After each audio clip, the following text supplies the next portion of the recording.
Hi friends and families, welcome to Free Baking Class by Elfin. இன்றைக்கி என்ன recipe பார்க்க போகிறோம்னா சாக்கோ ட்ரஃபிள் கேக் வந்து செம்ம டேஸ்ட்டாக அண்டு செம்ம ரிச்சாக இருக்கும். இது வந்து நம்ம பேக் பண்ணி சேல் பண்ணுறோம்னா நம்மளுக்கு ப்ராஃபிட் அமௌண்ட் வந்து கொஞ்சம் ஜாஸ்தியாக தான் இருக்கும். பேக் பண்ணுறதுக்கும் கொஞ்சம் ஈஸியாக தான் இருக்கும். ஒரிஜினல் ரெசிபியோட வீடியோ வந்து நான் நெக்ஸ்ட் டைம் வந்து அப்லோட் பண்ணுறேன். இப்போதைக்கு சேல்ஸ், அதாவது ஹோம் பேக்கர்ஸாக இருக்கவங்க சேல் பண்ணுறதுக்கு இதை எப்படி பயன்படுத்தணுங்கிறத நான் இந்த வீடியோவில் சொல்லியிருக்கேன். முழுசாக வீடியோவை ஸ்கிப் பண்ணாமல் பாருங்கள், அப்போ தான் உங்களுக்கு எல்லாமே தெளிவாக புரியும். ரெண்டாவது, கொடுத்துருக்க மெஷர்மெண்ட்லாம் கரெக்டாக யூஸ் பண்ணுங்கள், அப்போ தான் உங்கள் கேக்கும் பர்ஃபெக்டாக வரும், உங்களுடைய கஸ்டமரும் ஹாப்பியாவாங்க. நீங்கள் செங்கல்பட்டில் எங்கேயாவது இருக்கீங்களா, உங்களுக்கு கஸ்டமைஸ்டு கேக்கு இல்லை ஃப்ரெஷ்ஷான கேக்கு, வீட் ஃப்ளார் ப்ரௌன் சுகர் வச்சு கேக்கு, வீட் ஃப்ளார் ப்ரௌனி, அந்த மாதிரி எது தேவைப்பட்டாலும் இந்த காண்டாக்ட் நம்பருக்கு காண்டாக்ட் பண்ணி உங்கள் ஆர்டரை ப்ளேஸ் பண்ணிக்கலாம். Thank you for all. வாங்க வீடியோக்குள்ளே போகலாம்.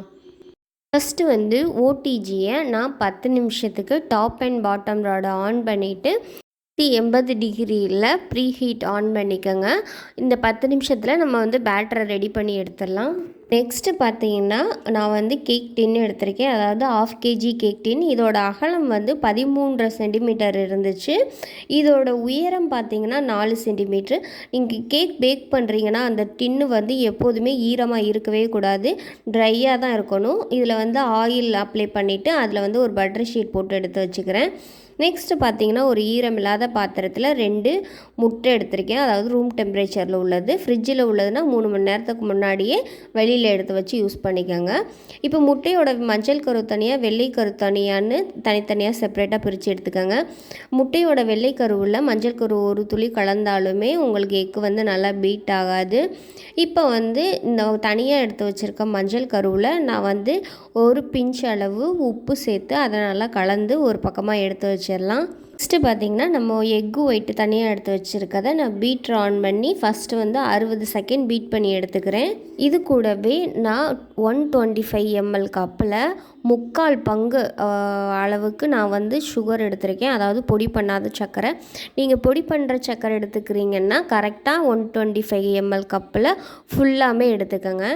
சர்க்கரையை டைரெக்டாக நீங்கள் எக்கு கூட ஃபஸ்ட்டே சேர்த்து பீட் பண்ணக்கூடாது. ஃபஸ்ட்டு எக்கை 90 செகண்ட் பீட் பண்ணதுக்கப்புறம் தான் நீங்கள் அந்த சர்க்கரையை 3 பேட்சாக சேர்த்து அந்த சர்க்கரை நல்லா கரையிற அளவுக்கு நல்லா பீட் பண்ணி எடுத்துக்கோங்க. சில நேரங்களில் சர்க்கரை கரையாமல் இருந்துச்சுன்னா உங்கள் கேக்கு வந்து பிசு பிசுன்னு, அப்படி இல்லைன்னா சதன்னு அந்த மாதிரி ஆயிரும். நல்லா சுகர் கரையிற வரைக்கும் பீட் பண்ணி எடுத்துக்கோங்க. நல்லா எக்கையும் சர்க்கரையும் பீட் பண்ணதுக்கப்புறம் நம்ம தனியாக கலந்து வச்சுருக்க மஞ்சள் கருவும் உப்பும் சேர்ந்த கலவையை இந்த எக்கு ஒயிட்டு கூட சேர்த்து நல்லா கலந்து எடுத்துக்கோங்க. அதாவது ஒரு 10 செகண்ட் ஃபஸ்ட்டு ஸ்பீடில் ஆன் பண்ணி கலந்து எடுத்துக்கோங்க. ரொம்ப போட்டு பீட் பண்ணணும்னு அவசியம் இல்லை. லைட்டாக கலந்துட்டு அதுக்கப்புறமா ஒரு ஸ்பேச்சுலா வச்சு ஒரு ஜென்டலான ஒரு மிக்ஸ் கொடுத்து எடுத்துக்கோங்க. நெக்ஸ்ட்டு ஒரு ஈரமில்லாத பாத்திரத்தில் ஒரு ஜல்லடை வச்சுட்டு அந்த ஜல்லடை மேலே நான் வந்து கரெக்டாக 1/2 கப் மைதா எடுத்திருக்கேன், அதாவது இது 60 கிராம் மைதா. இது கூடவே நான் 1/2 டீஸ்பூன் அளவு பேக்கிங் பவுட்ரு சேர்த்துருக்கேன். அதுவே நான் 1 டீஸ்பூன் அளவு கார்ன்ஃப்ளவர் மாவு எடுத்திருக்கேன், 1/4 டீஸ்பூன் அளவு பேக்கிங் சோடா எடுத்திருக்கேன். இதை எல்லாத்தையும் நல்லா மிக்ஸ் பண்ணிவிட்டு லைட்டாக சளிச்சு எடுத்துக்கிறேன். அதாவது நான் 3 டைம்ஸ் வந்து சளிச்சு எடுத்துக்கிறேன். சளிச்சு எடுத்தால் தான் உங்களுடைய ஃப்ளார் வந்து நல்லா எல்லா முட்டை கூடையும் சேர்ந்து ப்ளஃபியாக வரும். இல்லைன்னா பேக்கிங் பவுடர் மட்டும் ஒரு இடத்துல இருக்கும், அதாவது கார்ன்ஃப்ளவர் மாவு மட்டும் ஒரு இடத்துல இருக்கும், அப்போ கேக் வந்து உப்பி வராது. அதனால தான் சொல்கிறேன், நல்லா ஒரு 2-3 டைம் சளிக்கிறதுனால உங்கள் கேக் வந்து நல்லா பர்ஃபெக்டாக வரும். முக்கிய குறிப்பு என்னென்னா, இந்த சாக்கோ ட்ரஃபிள் கேக் வந்து ஒரிஜினல் ரெசிபி இது இல்லை, இது வந்து சேல்ஸுக்காக பண்ணுறது. ஒரிஜினல் ரெசிபி எப்படி இருக்குன்னா கொஞ்சம் காஸ்ட்லியாக இருக்கும் அதோட ப்ரைஸ் வந்து. ஏன்னா அது வந்து டார்க் சாக்லேட்டை வச்சு விப்பிங் க்ரீம் வந்து செய்யணும், அதில் தான் ஃப்ராஸ்டிங் பண்ணணும், அந்த மாதிரி ஒரு ப்ரொசீஜர் இருக்குது. அதில் தான் உண்மையான வந்து சாக்கோ ட்ரஃபிள் கேக்கு. ஆனால் நம்ம இப்போ அவ்வளோ காஸ்ட்லியாக செஞ்சோன்னா இங்கே இருக்க கஸ்டமர்ஸ் எல்லாம் மேக்ஸிமம் வந்து விலை கம்மியானதை வாங்கணுன்னு தான் நினைப்பாங்க. ஒரு வேளை நீங்கள் வந்து யுனிக்காகவே ரொம்ப டேஸ்ட்டாக செஞ்சுட்டு அதுக்கப்புறமா நீங்கள் சேல் பண்ணதுக்கப்புறம் அவங்க வந்து இல்லை இது வந்து காசு கூட இருக்குது அப்படின்னு சொல்லிட்டு அவாய்ட் பண்ண ஆரம்பிச்சிருவாங்க. அதனால தான் பேக்கிங்கோட ரூல்ஸ் படி உண்மையான ரெசிபி இருக்குது, அதை ஆல்ட்ரு பண்ணுற ரெசிபி இருக்குது. நம்ம வந்து இப்போ வந்து ஆல்ட்ரு பண்ண ரெசிபியை தான் போடுறேன். நெக்ஸ்ட் டைம் நான் வந்து உண்மையான ரெசிபியை வந்து போடுறேன். ஒரு சில கஸ்டமர்ஸ் வந்து நீங்கள் செஞ்சு கொடுத்தாலும் ஒரு வேளை டேஸ்ட்டுக்காண்டி வந்து நம்ம சொல்கிற ப்ரைஸுக்காக அவங்க வாங்கலாம். மற்றபடி எல்லா கஸ்டமரும் அதே மாதிரி வாங்குவாங்களாங்கிறது தெரியலை. நீங்கள் வந்து இந்த மாதிரி கஸ்டமர்கிட்டே கேட்டுருங்க, உங்களுக்கு ப்ரீமியமாக வேணுமா இல்லை நார்மல் சாக்கோ ட்ரஃபிள் வேணுமா அப்படி சொல்லிவிட்டு அதுக்கு தக்கன நீங்கள் வந்து ப்ரைஸ் ஃபிக்ஸ் பண்ணி மாவு, பேக்கிங் பவுடரு, கார்ன்ஃப்ளவர் எல்லாத்தையுமே நல்லா சளிச்சு எடுத்ததுக்கப்புறம் டைரெக்டாக நம்ம முட்டையோட கலவையில் ஒரு சல்லடை வச்சுட்டு 3 பேட்சாக சேர்த்து ஜென்டிலாக மிக்ஸ் பண்ணி எடுத்துக்கோங்க. ரொம்ப போட்டு கிண்டிட வேணாம், அப்போ எக்கோட ஃபோம்லாம் அடங்கிடும். ஜென்டிலாக நல்லா மிக்ஸ் கொடுத்து எடுத்ததுக்கப்புறம் நெக்ஸ்ட்டு ஒரு பாத்திரத்தில் நான் கரெக்டாக 20 ml சன்ஃப்ளவர் ஆயில் எடுத்திருக்கேன். அதாவது கோல்டு வின்னர், ஃபார்ம் ஆயில் எது வேணாலும் எடுத்துக்கலாம். ஆனால் வாசனை வர்றத எண்ணெய் வந்து எடுத்துக்கக்கூடாது. இது கூடவே 15 ml வந்து மில்க்கு காய்ச்சி ஆற வச்ச பால் எடுத்திருக்கேன். இது கூடவே நான் சாக்லேட் எசன்ஸ் வந்து 1/2 டீஸ்பூன் சேர்த்துக்கிறேன். இது எல்லாத்தையும் சேர்த்துட்டு நல்லா ஒரு மிக்ஸ் ஆகிற அளவுக்கு லைட்டாக கலந்து எடுத்துக்கோங்க. ரொம்ப போட்டு கலக்கணும்லாம் அவசியம் இல்லை. இந்த மாதிரி பேட்டர் லைட்டாக கலந்ததுக்கப்புறம் நான் இதில் 2 டேபிள் ஸ்பூன் கோகோ பவுடர் எடுத்திருக்கேன். அதாவது 15 கிராம் அளவு டார்க் கோகோ பவுடர் எடுத்திருக்கேன். இதை இந்த எண்ணெயும் பாலும் கூடயும் கலக்கும்போது தயிர் திரிஞ்சு திரண்டு வரும்ல, அந்த மாதிரி ஒரு டெக்ஸ்சரில் வரும். அதனால் பயப்பட வேணாம். இப்போ நம்ம ரெடி பண்ணி வச்சுருக்க பேட்டர்லேருந்து ஒரு கரண்டி அளவு எடுத்து இந்த சாக்லேட் கூட நல்லா மிக்ஸ் பண்ணி எடுத்துக்கோங்க. கொஞ்சமாக போட்டு இது பண்ணிங்கன்னா கொஞ்சம் திரியாக தான் இருக்கிற மாதிரி இருக்கும். அதனால கொஞ்சம் நிறையாவே எடுத்துக்கோங்க. இந்த மாதிரி ஒரு பேட்டராக சாக்லேட்டாக இருக்கும் அது பார்க்கவே. அந்த பேட்டரை வந்து நம்ம ஆல்ரெடி பீட் பண்ணி வச்சுருக்க எக்கு, ஃப்ளார் கூட வந்து கலந்து எடுத்துக்கலாம். ரொம்ப போட்டு கிண்டிடாமல் ஜென்ரலாக ஒரு மிக்ஸ் கொடுத்துட்டு நம்ம ரெடி பண்ணி வச்சுருக்க ட்ரேயில் அதை ஊற்றிட்டு ஒரு ஸ்டிக்கு வச்சு இந்த மாதிரி ஒரு சர்க்கிள் மாதிரி போட்டு எடுத்துக்கோங்க. அப்போ தான் உங்கள் கேக் வந்து ஈவனான ஹைட்டில் கிடைக்கும். இந்த மாதிரி 4-5 வாட்டை தட்டி எடுத்துக்கோங்க. அப்போ தான் ஏர் பபிள்ஸ் இருந்துச்சுன்னா ரிமூவ் ஆகி கேக் வந்து க்ளீனாக கிடைக்கும். இப்போ வந்து ஓடிஜியில் 180 டிகிரியில் 35 நிமிஷம் டாப் அண்ட் பாட்டம் ராடில் வந்து வேகட்டும்.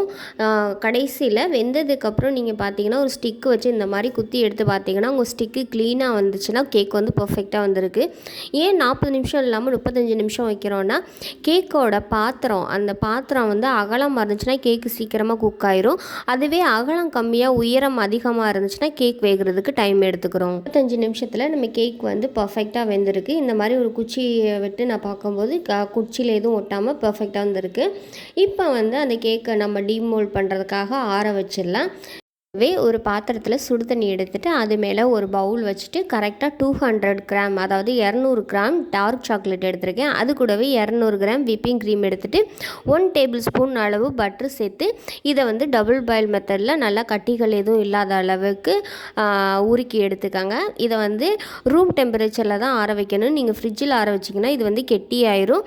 அதே சுடுதண்ணி பாத்திரத்தில் நான் ஒரு பவுலில் ஒரு 50 கிராம் வந்து டார்க் சாக்லேட் எடுத்திருக்கேன். அதாவது இது வந்து டெக்கரேஷன் பண்ணுறதுக்காக கட்டிகள் எதுவும் இல்லாத அளவுக்கு டபுள் பாயில் மெத்தடில் வந்து மெல்ட் பண்ணி எடுத்துக்கலாம். ஷீட்டு வந்து சாக்லேட் டெக்கரேஷன் ஷீட்டுன்னு சொல்லுவாங்க. இது எல்லா பேக்கிங் ரா மெட்டீரியல் ஷாப்லையுமே கிடைக்கும். ஒரு ஷீட்டோட ரேட் வந்து 15 ரூபா.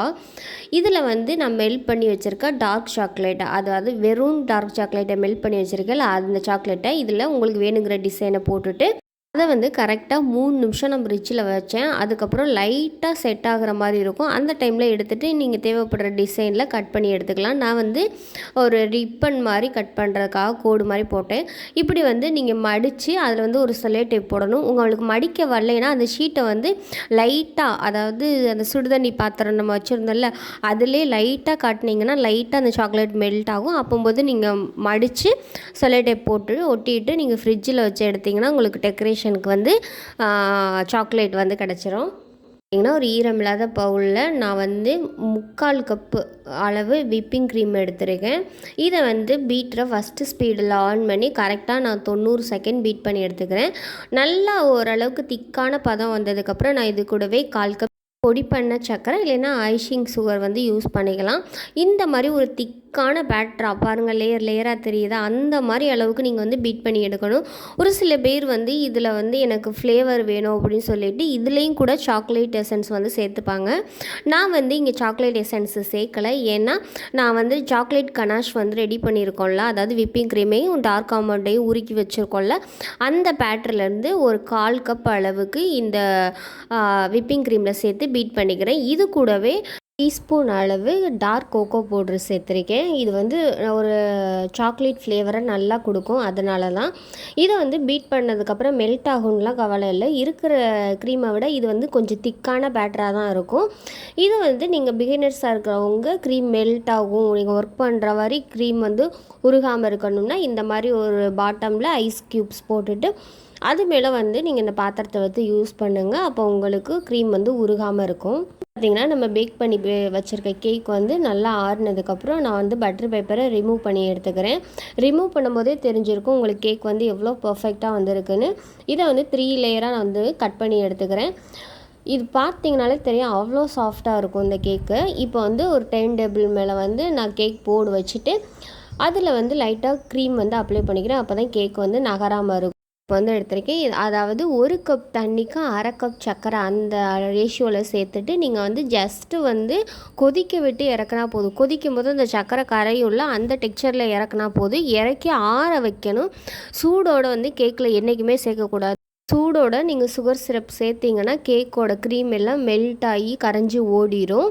இப்போ 1 கப் சுகர் சிரப் வந்து நீங்கள் ரெடி பண்ணியிருக்கீங்கன்னா ஒரு 1/2 kg கேக்குக்கு வந்து ஒரு 1/4 கப் ப்ளஸ் ஒரு 2 டேபிள் ஸ்பூன் அந்த லெவலில் வந்து நம்ம யூஸ் பண்ணுவோம்.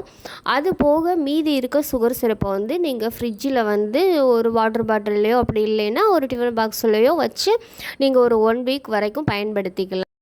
சுகர் சிரப்பு கூடவே நம்ம மெல்ட் பண்ணி வச்சுருக்க விப்பிங் க்ரீமும் டார்க் சாக்லேட் அந்த லிக்விடை வந்து இது கூட ஒரு 2 டேபிள் ஸ்பூன் அளவு நான் இந்த சுகர் சிரப்பு கூட சேர்த்துட்டு நல்லா கலந்து எடுத்துகிட்டு அதே வந்து சுகர் சிரப்பு கோட்டிங்காக நான் கொடுத்து எடுத்துக்கிறேன். ஒரு சிஸ்டர் சப்ஸ்கிரைபர் வந்து கேட்டிருந்தாங்க, ஒரு கோட்டிங் கொடுக்கணுமா டபுள் கோட்டிங் கொடுக்கணுமா அப்படின்னு. ப்ரெஷ்ஷை வந்து அந்த சுகர் சிரப்பில் முக்கிட்டு டைரெக்டாக அந்த கேக்கில் ஒரு லெக்கில் ப்ளேஸ் பண்ணுங்கள். அந்த மாதிரி ஒரு கோட்டிங் கொடுத்தீங்கன்னா நீங்கள் வந்து கரெக்டாக கொடுத்துருப்பீங்க. 2 கோட்டிங் கொடுத்தீங்கன்னா வந்து கேக்கு வந்து ஃப்ராஸ்டிங்லாம் பண்ணதுக்கப்புறம் ஐசிங்லாம் பண்ணதுக்கப்புறம் விறுவிறுவாக விட்டு தண்ணி இப்போலாம் வெளியில் வந்துடும். அந்த ப்ராப்ளம் வராமல் இருக்கணும்னா ஒரு கோட்டிங் கொடுங்க, அதுவே சரியான அளவாக இருக்கும். சிரப் கோட்டிங் கொடுத்ததுக்கப்புறம் நான் வந்து விப்பிங் க்ரீமை ஒரு பைப்பிங் பேக்கில் போட்டுட்டு இந்த மாதிரி ரவுண்டாக வந்து பிழிஞ்சு எடுத்துக்கோங்க. பிழிஞ்சு எடுத்துகிட்டு நீங்கள் பேலட் நைப்பை வந்து சுற்றக்கூடாது, டர்ன் டேபிளில் தான் சுற்றணும். பேலட் நைஃபாக நீங்கள் ஒரே இடத்துல வச்சுக்கோங்க. வச்சுட்டு டர்ன் டேபிளை மட்டும் நீங்கள் சுற்றுனீங்கன்னா உங்களுக்கு ஈவனாக கரெக்டாக ஈஸியாக 1 செகண்ட்லேயே வந்து ஃப்ராஸ்டிங் பண்ணிடலாம். சில பேர் என்ன பண்ணுவாங்க, பேலட் நைஃபை போட்டு தேய்ச்சிட்டே இருப்பாங்க. அப்படி தேய்ச்சிட்டே இருக்கும்போது அந்த க்ரீம் வந்து திரண்டு அந்த பேலட் நைஃப்லேயே ஒட்டிட்டு வரும், கேக்கில் வந்து ஒட்டாது. அந்த மாதிரி ப்ராப்ளம் வராமல் இருக்கிறதுக்கு இந்த மாதிரி பைப்பிங் பேக்கில் போட்டு யூஸ் பண்ணுங்கள். அதுவும் ஈஸியாக இருக்கும். 2வது வந்து டர்ன் டேபிளில் தான் நீங்கள் திருப்பணும். நீங்கள் வந்து பேலட் நைஃபை வச்சு திருப்பாமல் டர்ன் டேபிளில் திருப்பி வந்து ஃப்ராஸ்டிங் பண்ணிங்கன்னா பர்ஃபெக்டாக வரும். பார்த்திங்கன்னா சுற்றி ஒரு ரவுண்ட் மாதிரி போட்டு எடுத்துக்கோங்க. நீங்கள் ஏதாவது ஃபில்லிங்ஸ் கொடுத்தீங்கன்னா அது வெளியில் வந்து வடியாமல் இருக்கிறதுக்காக இந்த மாதிரி ஒரு அணை கட்டுற மாதிரி நீங்கள் ஒரு ரவுண்ட் போட்டு எடுத்துக்கோங்க. இதுக்குள்ளே வந்து நம்ம மெல்ட் பண்ணி வச்சுருக்க டார்க் சாக்லேட்டும் விப்பிங் க்ரீமும் கலந்த கலவையை வந்து நான் ஒரு 3 டேபிள் ஸ்பூன் அளவுக்கு இது உள்ளே வச்சிடுறேன். தான் உங்களுக்கு அந்த அணை கட்டுற மாதிரி ரவுண்ட் போட்டால் தான் அந்த ஃபில்லிங்ஸ் வந்து வெளியில் வந்து ஒழுகாது. அப்போ வெளியில் வந்து நீங்கள் ஃப்ராஸ்டிங் பண்ணும்போது அது வந்து அங்கங்கே திப்பியாக தெரியாமல் இருக்கும். அதனால தான் சொல்கிறேன், நீங்கள் ஃபில்லிங்ஸ் ஏதாவது கொடுக்குறீங்கன்னா இந்த மாதிரி ஒரு சர்க்கிள் போட்டுட்டு அதுக்குள்ளே கொடுங்க. கொடுத்ததுக்கப்புறம் நெக்ஸ்ட்டு லேயர் கேக் பேஸை வந்து நான் வந்து இதில் ப்ளேஸ் பண்ணிக்கிறேன். ப்ளேஸ் பண்ணிவிட்டு இதுலேயும் நான் வந்து சுகர் சிரப்பை வந்து அப்ளை பண்ணிவிட்டு நெக்ஸ்ட்டு வந்து க்ரீம் வந்து அப்ளை பண்ணிவிட்டு அது மேலே மறுபடியும் விப்பிங் க்ரீம் வந்து அப்ளை பண்ணிவிட்டு அது கூடவே டார்க் சாக்லேட் அந்த மெல்ட் பண்ணி வச்சுருக்கதையும் சேர்த்துட்டு கடைசி லேயரை சேர்த்துட்டு மறுபடியும் அதுலேயும் சுகர் சிரப்பு விப்பிங் க்ரீம் அந்த மாதிரி சேர்த்துட்டு நான் வந்து க்ரம் கோட் கொடுத்துட்டு ஃப்ரிட்ஜில் வந்து ஒரு அரை மணி நேரம் வந்து செட் பண்ணி எடுத்துக்கிறேன். அப்போ தான் நம்ம வந்து கனாஷ் வந்து சேர்க்கும்போது அந்த எட்ஜஸ்லாம் மடங்காமல் ஷார்ப்பாக நம்மளுக்கு இருக்கும். இப்போ வந்து டேபிள் மேலே ஒரு பிளேட் வச்சுக்கிறேன். அந்த பிளேட்டு மேலே இந்த கேக்கை வந்து நான் ப்ளேஸ் பண்ணிவிட்டு அது மேலே வந்து நம்ம மெல்ட் பண்ணி வச்சுருக்க கனாஷை வந்து சேர்த்துக்கலாம். டைரெக்டாக புதுன்னு ஊற்றிடாதீங்க, லைட்டாக ஸ்லோவாக ஊற்றுங்க. ஊற்றிட்டு சைடில் எங்கேயாவது படாமல் இருந்துச்சுன்னா பேலட் நைஃப் வச்சு நல்லா ஸ்ப்ரெட் பண்ணி எடுத்துக்கோங்க.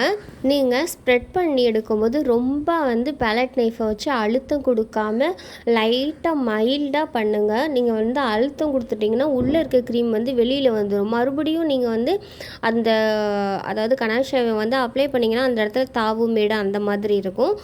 ஒன்று என்னென்னு பார்த்தீங்கன்னா, நீங்கள் வந்து ப்ரெசன்டேஷன் அதாவது அந்த கேக் போர்டு வந்து செம்ம க்ளீனாக இருக்கணும். அங்கேயும் இங்கேயும் சிந்தி க்ரீம் இழுக்கி அந்த பக்கம் கோடு அந்த மாதிரி இருக்கவே கூடாது. ஏன்னா நம்ம கேக் வந்து பர்ஃபெக்டாக பண்ணாலுமே நம்மளுடைய கேக் போர்டு நம்மளுடைய பேக்கேஜிங் வந்து நீட்டாக இல்லைன்னா கஸ்டமருக்கு வந்து சாட்டிஸ்ஃபைடாக இருக்காது. அதனால கேக் போர்டை வந்து நல்லா கம்ப்ளீட்டாக டிஷ்யூ பேப்பர் வச்சு க்ளீன் பண்ணி எடுத்துக்கோங்க. ஆனால் கேக் வந்து பர்ஃபெக்டாக தெரியும், ஒரு ஃபினிஷிங் ஆன மாதிரி தெரியும். நீங்கள் வந்து அதில் கரையோ ஒழுங்காக க்ளீன் பண்ணாமலோ இருந்துச்சுன்னா கஸ்டமருக்கு பார்த்தோன்னே கேட்க தெரியாது. இந்த இடத்துல என்ன அழுக்காக இருக்குது, இந்த இடத்துல ஏதோ சிந்தி இருக்குது, கரையாக இருக்குது, அந்த மாதிரி தான் யோசிப்பாங்க. அதனால முடிஞ்ச அளவுக்கு கேக் போர்டை வந்து நீட்டாக க்ளீன் பண்ணிடுங்க. பார்த்திங்கன்னா நம்ம ஃப்ரிட்ஜில் செட் பண்ணி வச்சுருக்க சாக்லேட் அதாவது டெக்கரேஷனுக்கு வந்து செட் பண்ணி வச்சுருந்தால அது வந்து ரெடி ஆகிடுச்சு. நான் வந்து ஒரு ரிப்பன் மாதிரி கட் பண்ணி இது பண்ணியிருந்தேன். உங்களுக்கு எது தேவையோ அந்த மாதிரி நீங்கள் வந்து ஷேப் பண்ணி எடுத்துக்கலாம். இதை வந்து லைட்டாக மெதுவாக ஹேண்டில் பண்ணணும், இல்லைன்னா டப்பு டப்புன்னு உடஞ்சிடும். அதே மாதிரி இது ரூம் டெம்பரேச்சரில் வச்சுட்டு நீங்கள் உடச்சிங்கன்னா பிசு பிசுன்னு ஓட்டு. ஃப்ரிட்ஜிலேருந்து எடுத்தோடனே உடச்சிருங்க. உடச்சி இந்த மாதிரி நீங்கள் வந்து கேக்கில் வந்து ப்ளேஸ் பண்ணிக்கலாம். உங்களுக்கு என்ன மாதிரி விருப்பம் டெக்கரேஷனோ அந்த மாதிரியே நீங்கள் டெக்கரேஷன் பண்ணிக்கலாம். நடுவில் பார்த்திங்கன்னா நான் ஒரு செர்ரி பழம் வச்சுருக்கேன். சிம்பிளாக டெக்கரேஷன் பண்ணால் தான் கேக்கு பார்க்கவும் ரிச்சாக இருக்கும், பார்க்கவும் நீட்டாகவும் இருக்கும். கீழே வந்து நான் ஸ்டார் நர்சல் போட்டு சின்னதாக ஒரு ஃப்ளார் மாதிரி கொடுத்துக்கிட்டேன். பார்க்கவே ஒரு நீட்டான ப்ரொஃபஷ்னலாக அதுதான் நீட்டாக இருக்கணும். பார்க்க கொசன்னு இருக்கணும்லாம் அவசியம் இல்லை. நம்மளுக்கு டெக்கரேஷனே பண்ண தெரிலாட்டி சிம்பிளாக எப்படி நீட்டாக யூனிக்காக பண்ணணும்னு கற்றுக்கணும். பேருக்கு வந்து ஐசிங் பண்ண தெரியல, ஐசிங் ஒழுங்காக வர மாட்டேங்குது, எனக்கு ரோஸ் போட வரல, எனக்கு வந்து டெக்கரேஷன் பண்ண வரல அப்படின்னு நிறைய பேர் கமெண்டில் சொல்கிறீங்க. அதெல்லாம் ஒரு பெரிய விஷயமே இல்லைங்க, அதெல்லாம் விட்டுதில்லைங்க, அதெல்லாம் ஈஸி அந்த மாதிரி தான். ஏன்னா நம்மளுக்கு டெக்கரேஷன் பண்ண தெரியலைங்கிறதே நம்ம வந்து யூனிக்காக பண்ணணும். அதுக்கு நிறைய வழிகள் இருக்குது, நிறைய வந்து டிப்ஸ் அண்ட் ட்ரிக்ஸ்லாம் இருக்குது. நம்மளுடைய சேனலை தொடர்ந்து பாருங்கள். உங்களுக்கு தேவையான அனைத்து தகவலும் நம்ம சேனலில் வந்து அப்லோட் பண்ணுவோம். இங்கே வந்து எவ்வளோ ஈஸியாக கற்றுக்கணும், எவ்வளோ லோ பட்ஜெட்டில் கற்றுக்கணும்னு சொல்லிட்டு எல்லா டீட்டெயிலுமே நம்ம சேனலில் அப்லோட் பண்ணுவோம். உங்களுக்கு தேவையான பேக்கிங் சம்மந்தமான அனைத்து டிப்ஸ் அண்ட் ட்ரிக்ஸ், அதாவது உங்களுடைய கேள்விக்கான அனைத்து பதில்களுமே நம்ம சேனலில் அப்லோட் பண்ணுவோம். தேவைப்படுறவங்க வாட்ச் பண்ணி யூஸ் பண்ணிக்கோங்க. Thank you for